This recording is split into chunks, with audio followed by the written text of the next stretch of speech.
Damn motherfucking sauce, man. And I ain't did no unsolved that we have. I don't think so.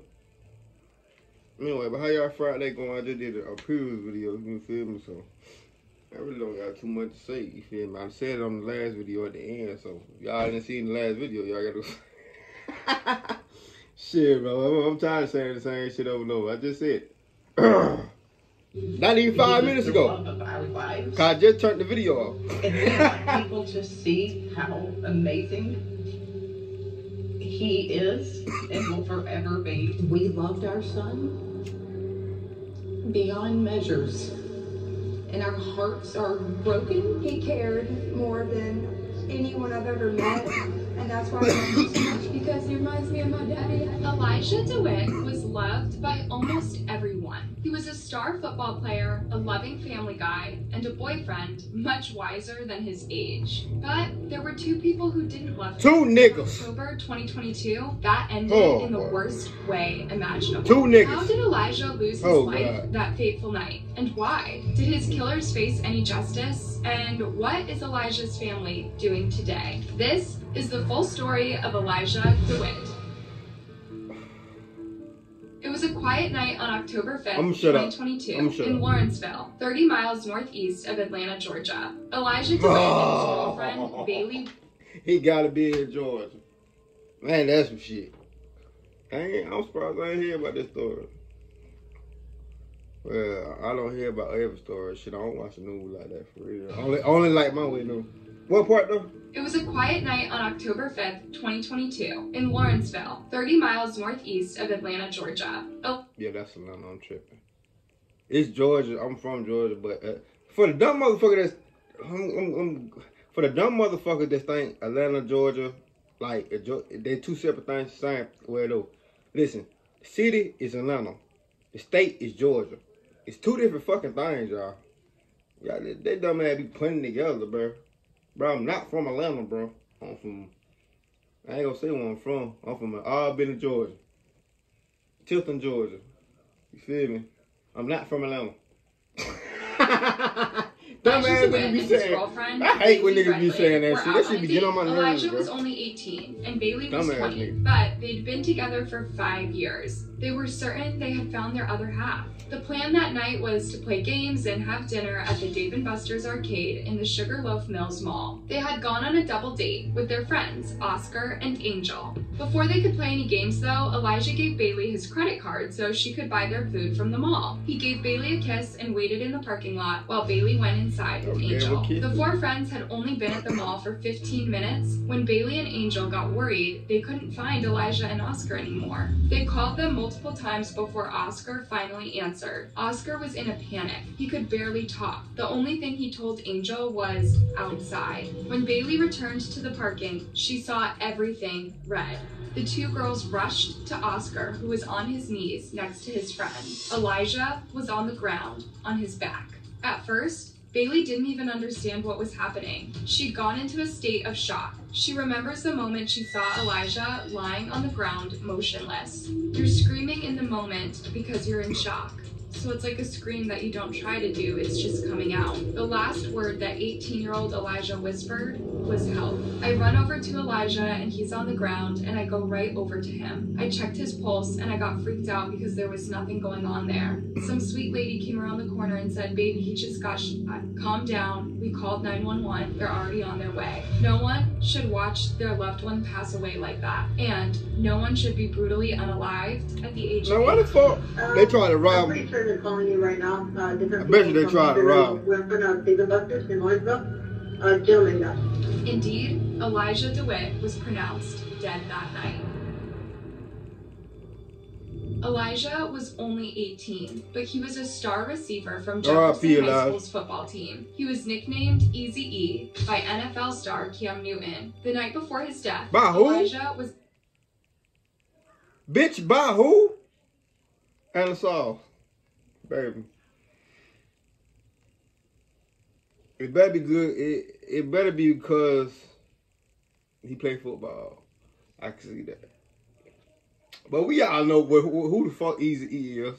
We ain't finna sit up there. But he was a star receiver from Jefferson High School's football team. He was nicknamed Eazy-E by NFL star Cam Newton. The night before his death, Elijah was at his girlfriend's apartment. In the morning, y'all heard that, right? Practice and named Eazy-E by NFL star Cam Newton. The night before his death, Elijah was at his girlfriend's apartment. In the morning, Elijah went to practice and Bailey went to work. A few hours later, Elijah texted Bailey to let her know he'd had the best practice yet. Then Elijah went to play golf with his friends. After that was done and Bailey got off work, the two met for their double date. After his death, Bailey wrote on social media, "They say you aren't supposed to question God, but damn, I never thought I would be having to write this. Baby, I know you couldn't help what happened, but damn, why'd you leave me? We had so much. Until I get my wings to be with you again, make sure our house in heaven looks exactly how we planned our first house to look when we are multimillionaires." Bailey said no other words could describe Elijah better than gentle giant. Elijah was a light. He wasn't a man of many words, but every room he walked into, he made his presence. He made me a stronger person. He made me. He cared more than anyone I've ever met, and that's why I love him so much, because he reminds me of my daddy. Bailey's tribute was truly moving. None of this is real to me yet, so I feel like I'm stuck reeling rope. Man, what I don't think any of it, because I truly believe. What the fuck happened?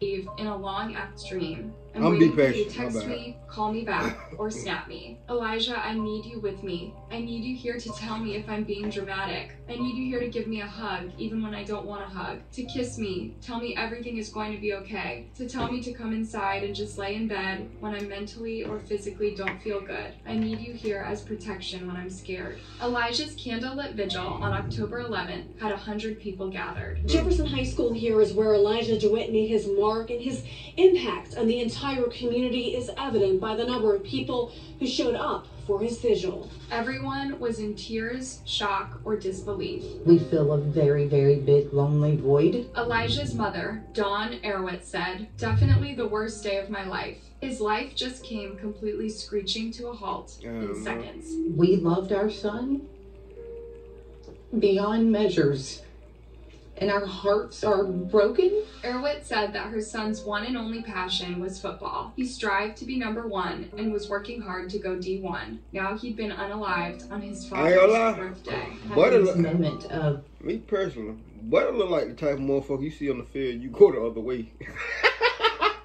Hey, sorry, you go the other way when you see that big motherfucker. I know I do.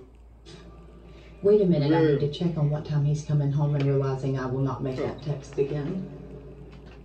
Initially, the detectives were looking into a robbery gone wrong, but just 2 days after Elijah's death, the detectives announced they'd arrested 2 suspects. 18-year-old Kamar Bryan and 19-year-old Chandler Richardson were arrested in South Carolina as they were trying to flee their homes. They were extradited back to Georgia on felony murder charges. The Gwinnett County judge denied bond for both of them and told them, "Do you know what this means for you? You're going to be here for a while." Tacos to the chateau. Please, did somebody say that shit give me copyright. This picture of this lion that's all scarred up on his face. It's her. That shit give me copyright. I swear to God, Snoop Dogg. In this place, okay? I'm coming to LA. Not much I can do for you today. All I can do is I'm coming to LA. What's on this paper? I don't know if it's right or wrong. It's on the paper, okay? Yeah. I'm coming to LA, Snoop. That this shit copyrighted. If they didn't seem to show any remorse for what they've done. Indeed, while Elijah donated his organs and helped. I gotta get paid.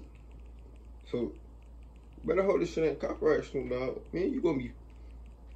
I might get knocked out. Lives, even in death. His 2 daughters showed no tears and no regret apart from getting arrested. They even pled not guilty. Well, one of the 2 teenagers accused in the shooting death of an 18-year-old Gwinnett County football player will be back before a judge this morning. Now, he was indicted on murder charges, aggravated assault, as well as weapons charges earlier this year, along with 18-year-old Kamari Bryan. Chandler had 3 months in jail to think about what he'd done. However, instead of owning up to his crime, he claimed he was innocent and hoped for a deal with a lesser charge. Around the same time, it was revealed that Kamar took the same stance. That noon, a teenager accused of shooting and killing a high school football player, Elijah DeWitt, just pleaded not guilty to murder charges. Kamari Bryan is accused of killing DeWitt while trying to rob him outside a Dave & Buster's. By early 20...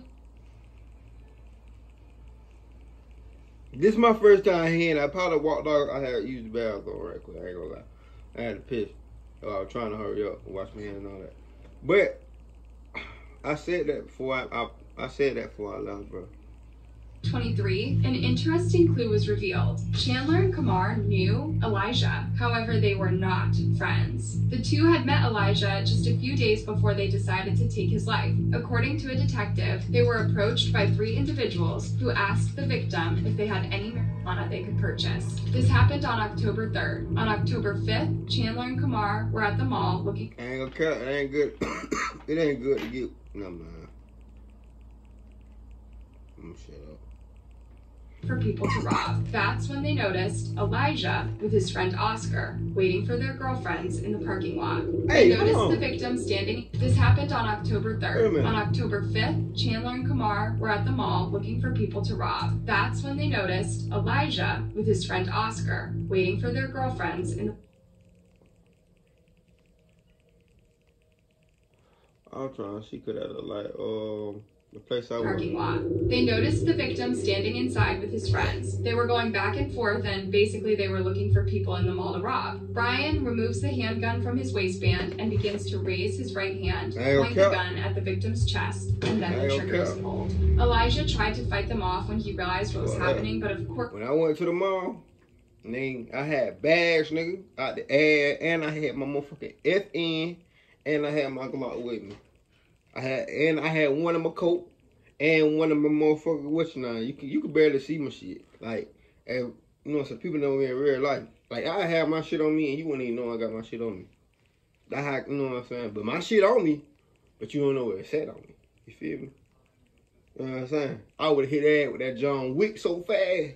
Someone ever said, come on, click, click, pew, pew, pew, pew. That's where to go. He was unarmed. Neither he nor Oscar had the necessary speed to disarm the other team. They gonna play. The story is heartbreaking. Yeah, I'm Charleston White, nigga. Drama, Yeah. Fuck that. Chandler and Kamar's fuck that. Yeah, nigga, I'm Charleston White, nigga. Yeah. You'll never know what I pull out, nigga. Yeah.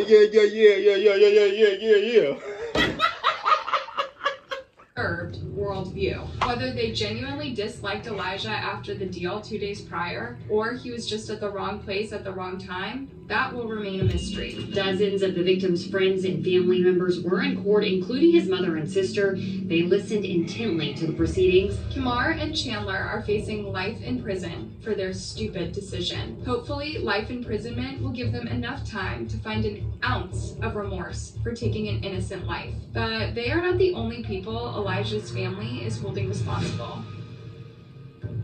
In March 2023, the DeWitt family made headlines again after they announced that they were suing the mall where Elijah's life was taken. Indeed, aren't shopping malls supposed to have security present at all times?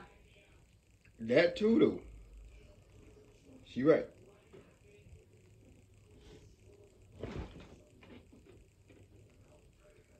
Craig and Dawn's lawsuit states, with full knowledge of the dangerous and hazardous conditions, the mall negligently represented to its invitees that the premises was properly maintained. Every mall is supposed to. The lawsuit names Simon Property Group, Sugarloaf Mills Limited Partnership, Universal Protection Service, the mall security director, Jason Choi, and Dave & Buster's of Georgia, and 5 John Does as defendants. Elijah's parents are seeking compensatory damages on 4 counts under Georgia law: failure to keep the premises safe, allowing and maintaining a nuisance, voluntary undertaking, and negligent hiring, training, supervision, and retention. Their lawyer said when businesses know that their property is dangerous, they have 2 options. 1, warn visitors so they know about the danger and can make an educated decision about whether to go to the property, or 2, take reasonable safety measures to protect customers who are unaware of the danger. The same month, Dawn added, "This is not the dream we had for our son. Instead, it becomes a daily nightmare that we are unable to wake up from. We are constantly reminded reminded of the opportunities and moments that were taken away from him, and sincerely hope that we can use our voices to help bring about some change that will prevent another family from experiencing this in the future. But Dawn and Craig don't want to hold hatred for Chandler and Kamar, even if Craig won't ever be able to celebrate his birthday again. Forgiveness is for the forgiver. We don't want the hate in this household. You know, we don't know the kids. We don't know their backgrounds. We don't know their story. They're forgiven from me. It's touching to see how Elijah's wise parents are after a tragedy. Bailey sees things the same way. Elijah would forgive them, which seems like he wouldn't, you know, if you were those guys' friends or you see him on the field. He's a scary player, but he would have forgave them. I'm going to. There's something in my heart telling me to. I haven't got any hatred towards them. Anger? Yes. Instead, Dawn is focused on remembering and honoring her son and spreading his story in the hope that nothing like this will happen to another person again. I want him to be remembered as a fierce competitor with a very large heart. Kamar and Chandler await their trials. They will be forgiven as they spend most of their life, if not their entire life, in prison. Meanwhile, Elijah is still remembered every day. The love from family, friends, and community is far from over. More than $50,000 was raised for funeral costs on a GoFundMe page. The fundraiser read, "We are working toward an idea to honor Elijah and keep his memory alive, and acknowledge that there are many needs in the coming months for friends and family of the DeWitts now you gotta go to jail for the rest of your life. Directly impact." Elijah's Aunt Lauren wrote on Facebook, "He was our child, but he was also our warrior. He was a protector of his family, his sister, the love of his life, Bailey. And to those of you that shared a field with him, he did not worry about the future. He lived in the moment. He loved big. He was/is loved by a whole community, and he changed the lives of those he encountered." Elijah was also honored at the first football game after his death. This marks the first game since the death of Jefferson star receiver Elijah DeWitt. 2 players from Jefferson wore the number 2 on their jerseys. That's the same number DeWitt wore. Before the game, there was a moment of silence, and players from both teams and people in the stands held up 2 fingers to remember DeWitt. Someone who takes a life might feel powerful, if only for a second, but it is the victim, loved by all and protected by justice, who comes out on top every time. People may ask, why do you sit down and do this? He was the love of our lives. And we want people to see how amazing he is and will forever be. I have a note that's above his bed that he never took off. And I said, I love what you do, but I love who you are way more. Hey, thanks for watching. What do you think about this case? It's crazy. I ain't gonna lie. Like, motherfuckers still be robbing, still trying to go get them some money on.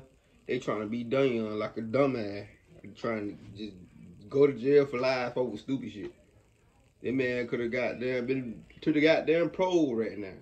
And y'all want to knock a motherfucker off. Probably on some hang shit too though, cause you know niggas be hang. You know niggas be hang. It don't matter what color you is, niggas gonna hate on white, black, blue, green, orange, purple, niggas. They gonna hate on anybody, you feel me? So, you feel me? It's probably with that war too, try to, you know what I'm saying? You know how niggas is, man. But that being said, give me a thumbs up, like, subscribe, see how much we're on that video, man. Let's ride, nigga. Yeah, 2 videos shorty.